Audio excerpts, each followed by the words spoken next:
Salut à tous, j'espère que vous allez bien. On se retrouve encore pour une vidéo improvisée. Bah oui, j'ai un peu pas le temps de faire autre chose pour l'instant, mais comme j'avais envie de vous faire du contenu, bah voilà, j'ai pris mon iPhone et je vous filme une petite vidéo. Alors, aujourd'hui, j'avais envie de vous faire une vidéo sur mon sac à main Yves Saint Laurent. Rappelez-vous, il y a 2 ans, je vous avais fait un review sur ce sac. Je vous avais expliqué pourquoi j'aimais bien, la taille, etc., ce que je savais mettre dedans, à quoi il me servait, etc., etc. Enfin, à quoi il me servait, c'est un sac, il sert à apporter des trucs contre toute attente. Non, non, mais vraiment. Donc voilà, c'est une des vidéos qui a eu le plus de succès sur le channel. Bon, à l'époque, il y en avait 3 à tout casser. Mais bon, c'est une vidéo qui avait bien fonctionné, donc vous l'avez appréciée.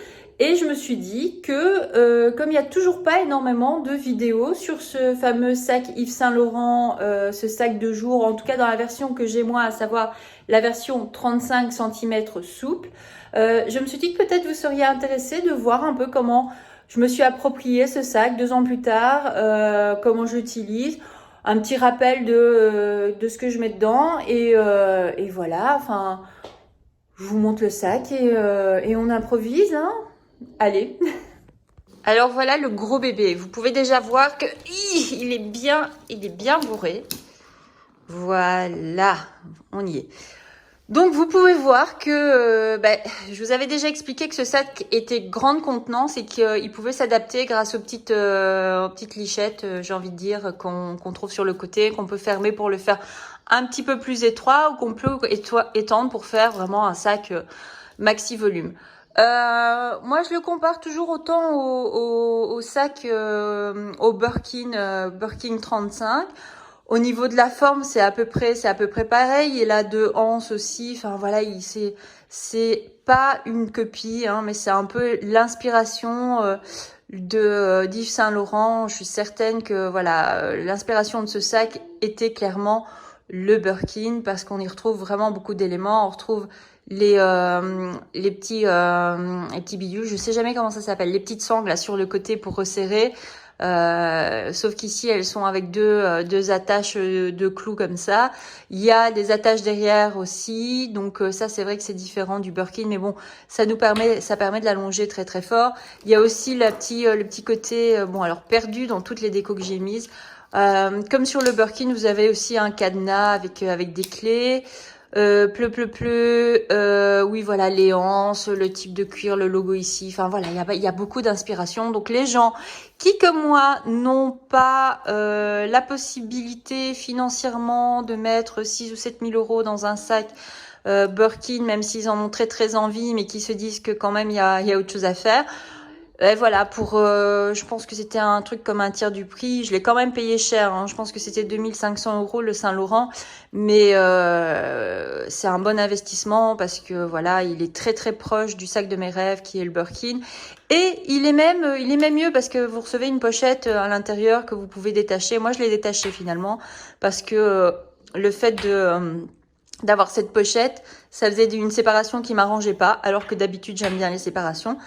Alors attendez, pardon, je tousse, je reviens. Alors autre truc vraiment bien par rapport à un Birkin, c'est que vous avez une sangle. Donc moi vous voyez que je l'ai changé, mais c'est pas la sangle d'origine. J'ai encore la sangle d'origine, mais là j'avais envie de mettre un petit peu de peps à mon sac. Mais bon, c'est quand même sympa, hein. Sur le Birkin qui est très très lourd, comme ce sac Yves Saint Laurent, hein, à peu près, à mon avis, dépendant le cuir du Birkin, celui-ci il doit faire à peu près le même poids qu'un 35 parce qu'il est quand même super lourd. Et j'avais dit, hein, il fait son poids et c'est un cuir qui est quand même assez épais, assez solide. D'ailleurs, vous pouvez voir qu'après 2 ans, il n'y a pas un P dessus, il n'y a pas une griffe. Il est dans un état presque impeccable. Je vérifie, il est quoi? Non, il est dans un état impeccable. Donc voilà, mon sac Yves Saint Laurent, je l'ai un peu... Si vous vous souvenez de la première vidéo, mon sac était très très épuré. Voilà, je venais de le recevoir, j'étais très très contente. Donc j'avais rien ajouté comme déco dessus. Il était dans son jus, j'ai envie de dire. Là maintenant, je me suis un petit peu amusée. Par exemple, les petits froufrous par ici. Voilà.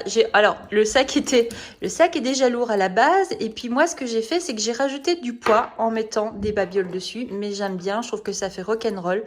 Et c'est un peu plus moi. Et je pense que j'ai pas fini. J'aimerais bien mettre des autocollants dessus. J'avais vu ça sur le sac de Jane Birkin, mais j'ai peur d'abîmer le cuir. Donc ça, je pense pas que je vais passer le cap. Par contre, ce que j'irais bien mettre, c'est qu'à la place de cette petite chose dorée là qui rigolote, mais bon voilà, c'est un truc pour retenir le papier, une petite pince pour tenir le papier.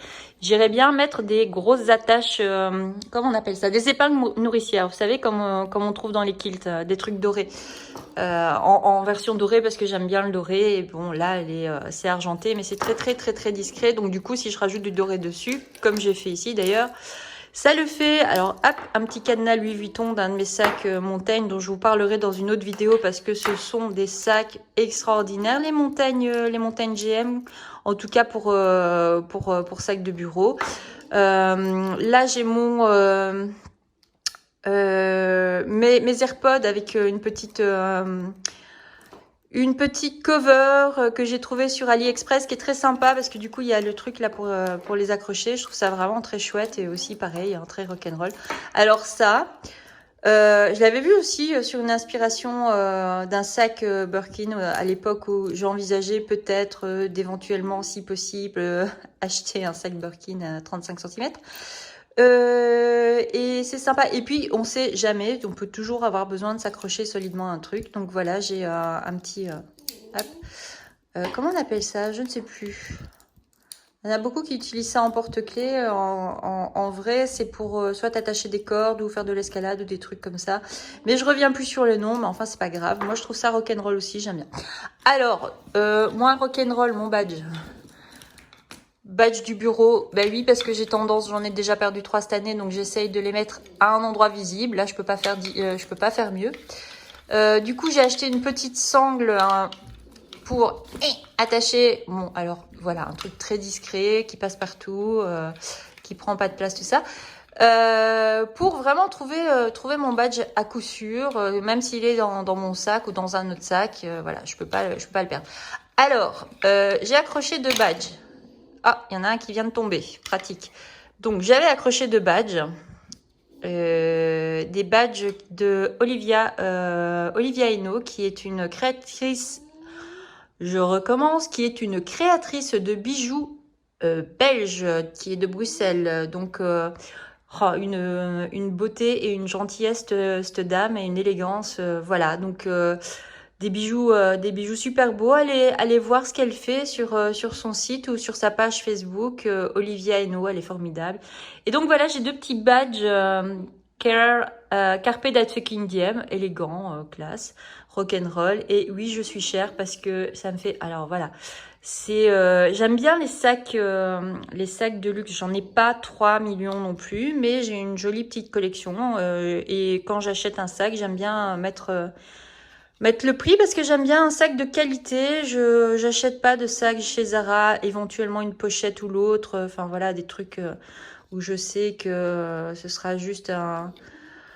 Enfin voilà, j'ai pas envie de mettre trop et que d'ici 6 mois je me serais lassée. Mais bon, pour mes sacs de boulot et mes vrais jolis sacs, j'investis. Donc voilà. Et on me demande souvent, tiens, ton sac, il coûte combien? Ben voilà, il coûte cher. Non, c'est un Vuitton, c'est un Yves Saint Laurent, il coûte cher. Mais ne vous inquiétez pas, les gens ne m'en veulent pas en général, ils m'aiment bien quand même si j'ai des sacs qui sont chers. Voilà. Autre chose, ah oui, voilà. Donc, attendez, parce qu'il pèse un âne mort, comme on dit chez moi. Voilà. Donc, autre petite merveille, cette petite sangle, parce que la sangle du sac, en fait, Saint-Laurent qui vient avec, est sympa, hein, c'est pas ça, elle est chouette. Mais par contre, j'avais envie d'un côté un peu plus funky. Et j'ai commandé cette sangle sur AliExpress, je l'ai depuis 2 semaines. Et pour l'instant, écoutez, ça résiste bien, ça m'a coûté 17 €, je pense. J'en ai pris 2 pour mon sac pollen aussi, parce que par contre, mon sac pollen, la longue anse qui vient avec, j'aimais pas du tout. Donc là, j'ai remplacé. Et voilà, je trouve ça super funky, côté serpent et le côté pink, parce que vous savez que j'aime le pink.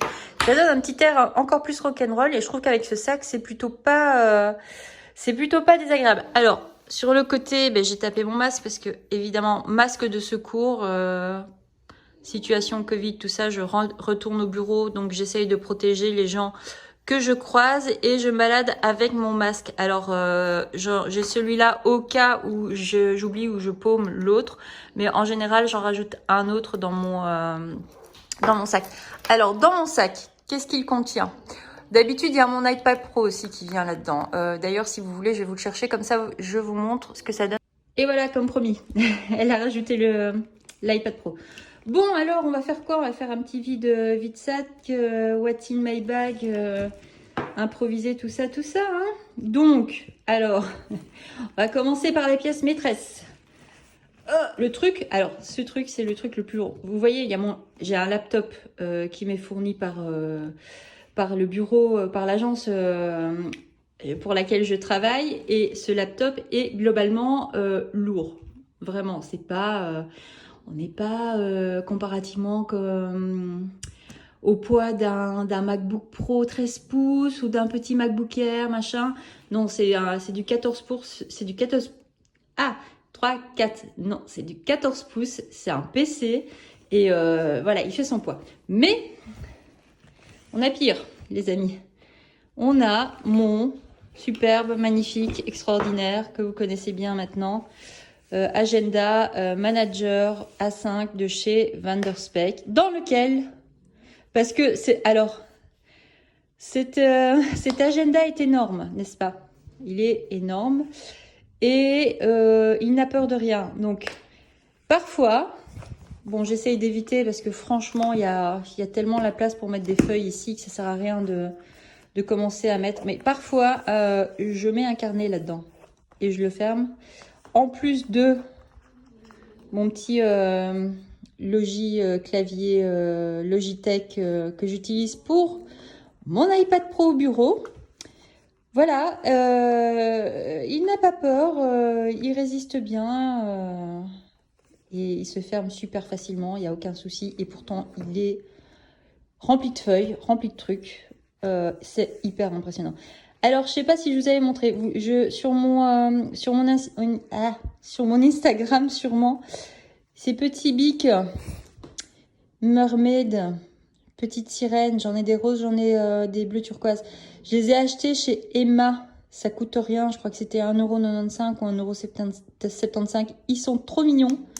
Taille parfaite, j'aime pas quand les bics sont trop fins, j'aime pas quand les bics sont trop gros non plus. Je préfère plutôt, oui désolé, j'ai les ongles tout pourris parce que j'ai pas encore pu faire de manucure. Et là, j'ai enlevé le vernis pour essayer de faire respirer un petit peu parce qu'il s'abîme. Bref, on s'en fiche.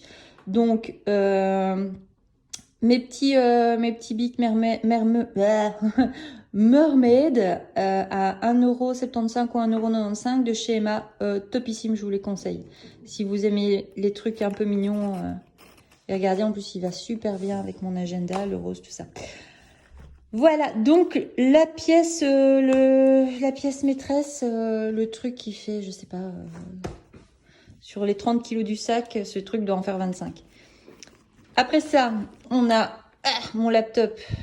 Alors, j'en prends pas soin de celui-là, juste le minimum. Hein. Disons que je mets pas de cover dessus. Vous voyez que c'est mat. Je vous avais expliqué que le mat... C'est joli, mais ça prend... Bon, enfin, c'est joli. Là, on parle d'un PC. Hein. Ça prend toutes les traces de gras. C'est dégueulasse. Bon, je passe mon temps à nettoyer ce truc. Voilà, c'est pénible. Alors, un petit sticker de ma collègue chérie, Steph. Petit avocat. Voilà. À côté de ça, on a mon iPad Pro. Mon bébé d'amour. Voilà, dans sa cover Kestify. Plouf. Hop. Puis une petite pochette dans laquelle je range mon GSM adoré chéri parce que j'ai pas envie qu'il... Oui, il n'y a pas de pochette hein, dans le Saint-Laurent. C'est un grand... voilà, c'est tout ouvert. Soit vous mettez la pochette ici au milieu qui sépare les deux et où vous pouvez glisser des trucs. Mais j'avoue que moi, je trouve ça un peu chiant parce que du coup, je peux pas bien mettre mon PC. Enfin, je peux pas ranger comme je veux, donc je l'ai enlevé. Je l'utilise comme pochette en fait. Ma souris parce que j'aime bien rose, donc j'ai pris une petite souris sans fil HP qui va avec mon PC. Hein, voilà.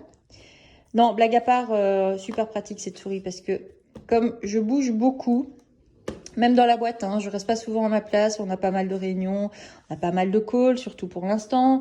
Parfois, j'aime bien travailler à une autre place pour soit avoir un petit peu plus de calme ou juste changer d'air. Donc, j'ai ma petite souris HP. C'est une HP? Je sais plus. Oui, voilà.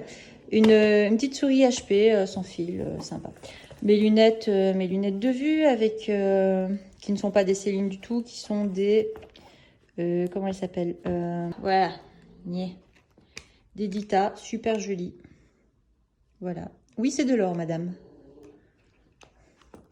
Et elles ne sont pas noires, elles sont bleues. Voilà.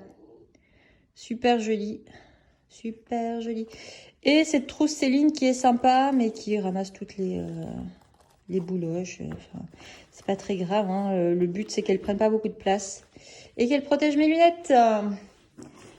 Alors, une toute petite trousse que j'ai acheté chez Emma aussi avec des feuilles d'eucalyptus. Alors, ce qui est sympa, c'est que voilà, il y a deux côtés et de ce côté-ci, j'ai tout ce qui est câble, trucs un peu tech, tout ça, chargeur, des clés USB. Et de ce côté-ci, j'ai deux trois trucs make-up, genre un rouge aux lèvres, un anti-cerne. Et qu'est-ce que j'ai? Ah oui, mes bics, mes fluos, deux trois bics, deux trois fluos, parce que bon, quand on a un truc comme ça, vous voyez, on pouponne dedans, vous voyez, on décore un peu, on met des couleurs, on fait ça un peu joli parce que ça le vaut bien. Alors, ma trousse de filles. À l'intérieur, on a, je vais vous l'ouvrir, hein. Voilà, à l'intérieur, on a des trucs de filles, mais on a aussi mon portefeuille. Donc, j'ai, alors, je dis beaucoup alors, oui, tout à fait, parce que tout ça m'emballe à un point, vous avez même pas idée. Mon sac, les What's in my bag, c'est un peu les vidéos préférées. Alors, mes trucs de filles, ça on l'a dit, une brosse, encore des trucs de filles, des trucs pour la laine, parce que c'est bien de sortir bon de la bouche. Quand on a des réunions, c'est toujours plus sympa pour les gens avec qui on parle. Et indispensable de la période, hein, j'ai le désinfectant au cas où. Mon chargeur... Et donc voilà le sac vide. Vous voyez que, bon, comme c'est du cuir souple, pauvre pépère, il se tient pas trop. Hein. Mais c'est normal, c'est tout à fait normal, d'autant qu'en plus on ne l'a pas, on le porte un peu à la grungy avec toutes les sangles détachées. Et oui, c'est le sac que j'utilise. Alors, je l'utilise pas tout le temps pour le bureau, mais là, je m'y suis remise. Ça faisait un moment que je l'avais pas utilisé, j'avoue. Donc, je suis super contente, je le réutilise. Très chouette. En plus, je me le suis vraiment approprié d'un coup. Je me suis dit, ok, bah, tu vas te le personnaliser. Tu vas te prendre une jolie anse. Tu vas mettre 2-3 breloques dessus. Et on va laisser peser. C'est parti, mon kiki. Et donc, je réutilise depuis 2 semaines mon Yves Saint Laurent. J'en suis ravie parce que j'ai pas changé d'avis. Ça reste un très beau, c'est un très beau sac. La qualité est géniale. On peut y mettre, mais un âne mort, l'évier, enfin vous savez, vous connaissez toutes ces expressions où en gros ça veut dire on peut mettre plein de trucs dedans. Je sais pas hein, si c'est vraiment le type de sac qui vous plaît, qui vous intéresse, si vous avez toujours été fan comme moi du Birkin, si vous aimez bien les grands sacs un peu carrés mais rock'n'roll comme ça, qu'on peut organiser facilement et dans lesquels on peut mettre beaucoup de choses. Mais vraiment, le Saint Laurent, c'est vraiment un sac qui est fait pour vous. En plus, il est increvable. Moi, je fais vraiment pas attention à ce sac. D'ailleurs, la preuve, il y a plein de petites traces que je devrais frotter. Mais pas de souci, c'est juste des traces. Il n'y a pas de griffes dessus, hein, honnêtement. Non, parce qu'il ne faut pas exagérer, je ne le mets pas par terre au bureau ou par terre dans la rue ou quoi aux caisses, je le garde toujours à côté de moi ou sur mon bureau ou alors vraiment à côté de moi sur la moquette, mais je fais quand même un minimum attention. Mais je fais pas attention à l'excès comme je pourrais le faire avec mes Louis Vuitton par exemple ou des sacs qui seraient plus fragiles parce que celui-là vraiment le cuir grainé est très très solide et je trouve limite que si slash quand il vieillira un peu, il sera encore plus joli, il sera encore plus sympa. Le côté grungy de ce sac, j'aime bien. Enfin, c'est ce que j'aime bien chez Saint Laurent, c'est le côté un peu rock, un peu classe, mais quand même qu'on peut vite détourner en grunge, rock. Voilà, en gros, je suis toujours 2 ans après fan de ce sac et j'ai toujours ce sac 2 ans après. Parce qu'il faut savoir que je suis quelqu'un qui garde ses sacs, qui garde ses affaires. Donc, j'achète pas mes sacs au hasard. Donc, quand j'investis dans un sac, c'est pas pour le revendre 2 mois plus tard. C'est pas mon genre. Donc, c'est pour ça que ma collection est pas énorme. Donc, voilà. Donc, si vous avez plus de questions sur mon sac de jour, si vous voulez que je vous fasse une review sur les montagnes, les sacs Louis Vuitton montagne. N'hésitez pas à vous inscrire à mon channel parce que l'objectif est de faire au moins une vidéo par semaine. Donc voilà. Prochaine vidéo, je ne sais pas, j'hésite encore. J'hésite entre l'iPad Pro, mon setup iPad Pro. J'ai plein de choses à vous dire sur l'iPad Pro. J'ai des cases à vous montrer. Je peux vous expliquer ce que c'est une bonne case pour l'iPad Pro, une mauvaise case. Quel est le type de case qui vous conviendra le mieux? Alors vous avez vu que j'ai un petit clavier aussi Logitech qui est pas attaché ni à une case ni à l'iPad. Ben non, parce que l'iPad ne vient pas avec des cases attachées, mais bref, vous avez compris. Je peux vous en parler aussi, j'ai plusieurs types de claviers, j'ai testé plusieurs types de claviers, je peux vous dire ce qui vous correspondra le mieux et dans quel cas. J'ai aussi des protections pour les pens. Vous voyez qu'ici j'ai une case où je peux mettre un pen, mais l'Apple Pencil on veut dire. Mais il n'est pas dedans, j'ai mis dans ma trousse, ouvrons la trousse, une chance sur deux que ce soit du bon côté. C'est du bon côté, voilà. Et là en fait, hop, couleur de ma boîte. Et là, j'ai mis une petite protection parce que là, j'avais envie, j'en ai un peu marre de le faire tomber. Je suis très inquiète pour ce pauvre petit pencil qui tombe régulièrement sur la pointe. Et ça, c'est un peu embêtant. Parce que pareil, ça coûte une pêche, hein, ces petites choses. Donc, ouais. Et puis, je trouve ça tellement mignon aussi. La couleur est tellement peps. Et ça coûtait rien du tout. Donc, voilà, j'en ai plusieurs aussi. Je peux vous faire un petit review sur les différents modèles de protection de l'Apple Pencil que j'ai acheté, vous montrer un peu comment ça fonctionne, parce que ça a l'air tellement compliqué. En tout cas, quels sont les avantages des unes et des autres. Je me rends compte que c'est un peu le bordel hein, sur la table, mais bon, c'est ça, l'improvisation, c'est vivant, c'est chouette. Donc voilà, j'ai envie de vous faire pour la prochaine fois une petite review de tous mes accessoires, d'iPad Pro, de mon setup sur mon bureau, comment je travaille avec mon iPad Pro quand je fais du traitement de texte et j'écris des mails, ou comment je travaille avec mon iPad Pro quand j'utilise le Pencil. Voilà, alors si vous avez d'autres idées, si vous voulez que j'aille plus en profondeur dans mon agenda, plus en profondeur dans les sacs, si vous avez des conseils à me demander sur les sacs, quel est le meilleur sac pour aller au bureau, quel est le meilleur sac pour autre chose que le bureau, pour la vie par exemple. Moi j'utilise beaucoup mon pollen et ma pochette métisse en dehors pour aller au resto, mais pouvoir transporter des choses malgré tout parce que j'aime bien avoir certains trucs et je n'aime pas avoir des trop petits sacs. Bref, n'hésitez pas, il n'y a vraiment pas de souci. Je me ferai un plaisir de vous faire des vidéos là-dessus. Et donc pour la prochaine, on se dit l'iPad Pro. Allez, cool. Ben voilà, n'hésitez pas à vous inscrire, n'hésitez pas à commenter, n'hésitez pas à m'envoyer des poutous, de l'amour, tout ça, à chérir ma vidéo. Et je vous dis à tout bientôt sur mon channel. Ciao, ciao!